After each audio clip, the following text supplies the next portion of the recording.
Hi, welcome again to Arts Alive here on McMinnville Community Media. I'm your host, Walt Haight.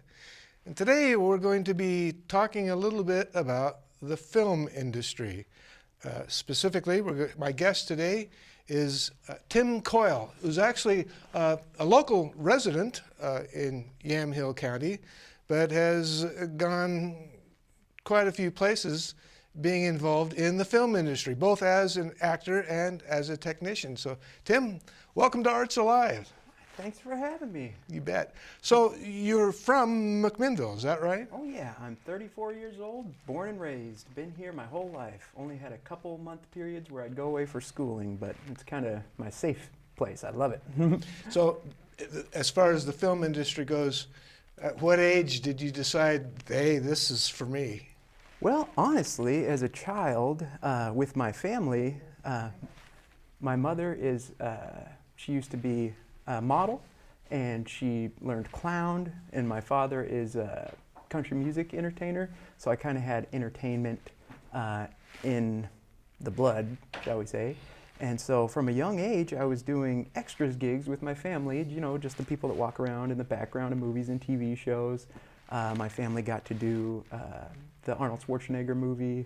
Well, it's blanking right now, but it was Kindergarten Cop. There we go. Oh yeah, and, Astoria. Yeah, filmed in Astoria, and my parents got busy with work, so we kind of fell out of the extras thing. And in high school, I tried some drama classes, but some, you know, social anxiety stuff kept me from following that path. But I always would watch movies, and I would maniacally watch movies, and I would examine them, and I just dreamed of being an actor, and also dreamed of being on the crew side of things, because both of them were so interesting to me, and it was being creative, which is one of my favorite things. So I actually honestly thought that the way in for me was only the crew side, because I had convinced myself that, oh, you have to look like Brad Pitt to, you know, be an actor.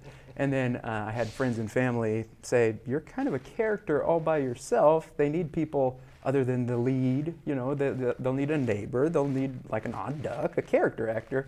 So that gave me a little bit more confidence. And I'd say about in 2017, I got an invite from my aunt to submit for an HBO TV show to just be in the background. It was a TV show called Here Now with Tim Robbins and Holly Hunter. And that got me into the extras, the field of extras or background work for movies. And basically, you're kind of like a prop at that point. Like, they'll tell you, wear these clothes, stay here, walk this way, look this way. And I wouldn't say it's as hard as acting or crew work, but it's just very interesting. It's like basically being able to watch a behind-the-scenes documentary, which I used to pay to do, but you get paid for it, and you get to see big stars sometimes. So it was a big experience just getting into that, but through going on those extras gigs, I started going on different groups on the internet that were touting acting classes. So I finally started taking acting classes, and not saying I'm very skilled, but I've been able to get a good amount of paid work, and through that paid work, it started getting me on crews that, because I work in mostly the indie level, independent level budget projects, which of course, you know, a lot of people have to volunteer and you have to kind of, you know, work for free sometimes. But I was looking at it to where I didn't mind if I couldn't ever do it for a job, because I was getting to do what I loved. You know, a lot of people will pay a lot of money to go like bet a bunch of money in Las Vegas, or they'll go ride four-wheelers. Which costs a lot of money. So for me, paying a little bit of gas money to go have fun and make movies was totally fine with me. So let me ask you a question. When you watch a movie or a TV show, do you ever, when you're watching, do you ever go, why did they decide to shoot that angle at that spot? or some cinematography question ever come to mind? Do you ever ask yourself the why? Oh yeah, once you start making movies on the acting side and the crew side, both aspects of it, you can get a little analytical when you're watching it, and you might look at an actor give a performance and see them doing something specific that you heard about in acting class, and you're like, oh, they're using that technique. And if you're not careful, it can kind of ruin the magic mystique of it. You can kind of just look at it analytically instead of enjoying it as like entertainment or art. But I do happen to fall into that. It's usually when things are sticking out is really bad, and not saying that the projects that I do are perfect in any way. It's just, it kind of makes me feel better about some of the projects with the little problems that we have, because I'll go watch a movie like the new movie The Batman. And a lot of the work that I do now is in lighting, gaffing and gripping, setting up lights for the scene. And I was noticing just inconsistencies of where the light was placed on the talent's face in between shots. I was like, oh, we do that too, okay. You can have billions of dollars and that's still something that you do. So you mentioned gaffing and gripping.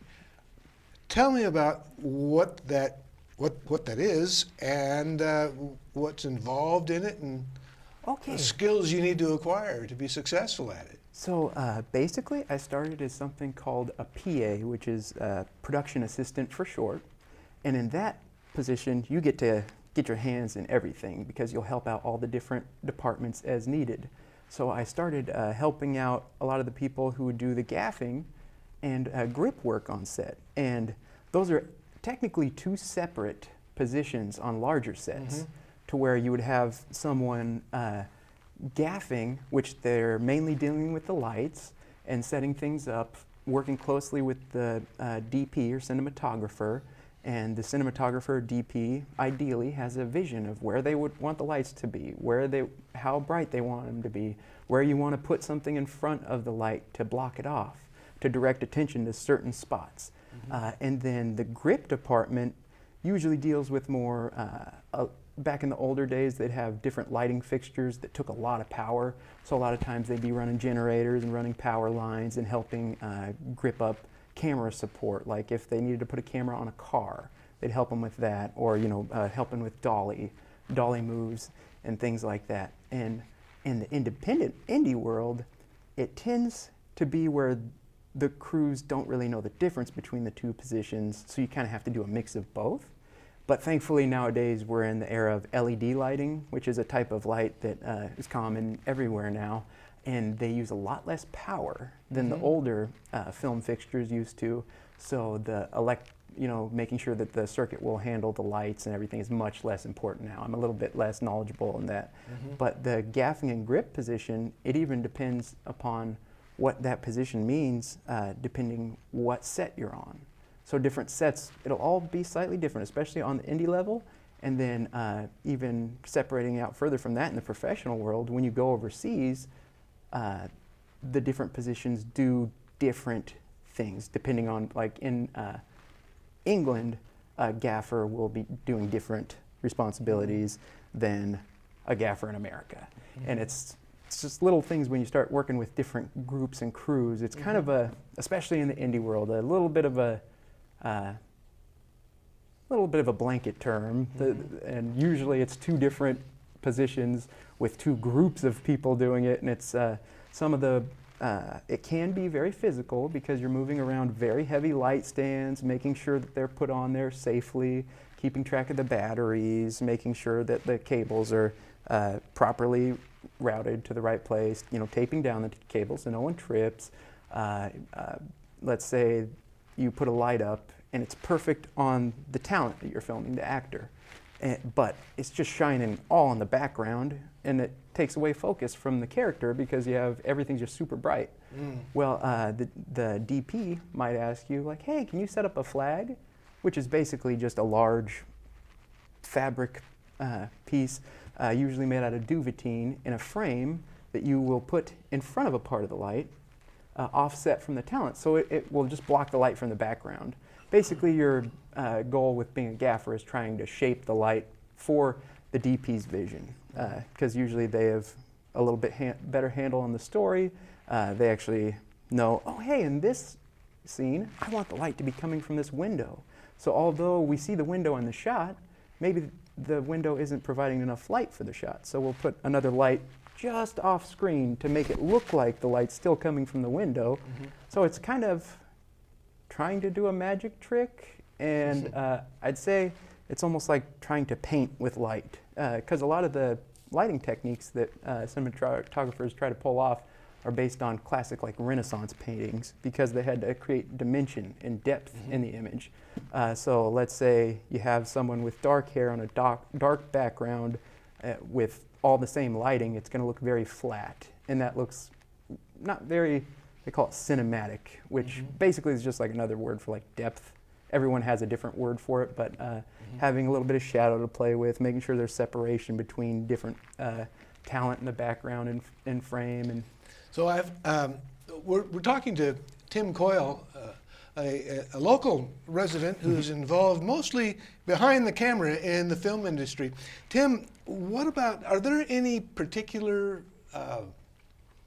challenges involved in night shooting that differ from day? Oh, yes. Touch on that a little bit, please. So honestly, it all depends on the location you're working in, because I have found when you can do the best lighting and pull off the best looking setups is when you have total control of the light. Now, when you're shooting in a normal house or a location with windows, it's Oregon. So you're dealing with fighting with the sun, coming out, going away, the rain coming. So you have to keep the outside, you basically have to fight the weather and plan for the weather, and you have to get apps for your phone where you track the path of the sun and make sure you plan like, okay, we're going to shoot all this direction at this time of day because we'll have the light. But you never know what's going to happen on the day. There could be a cloud. So shooting in nighttime can actually be a lot easier lighting-wise, because you're not dealing with as much lighting contamination from the outside. Scheduling, though, is very, very tough. I just came off 3 different projects that had totally different schedules. The last one I was waking up at 4 a.m. For 9 days straight to get up to Portland by 6 a.m. And it wasn't like they actually left what's called a turnaround time.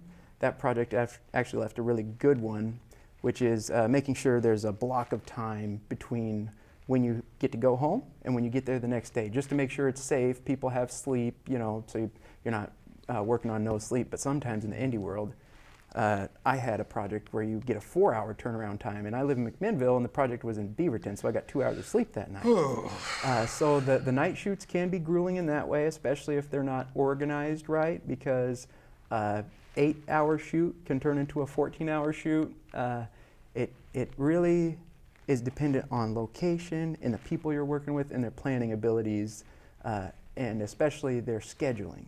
Because let's say you're doing a feature shoot and the shoot's going for 2 weeks.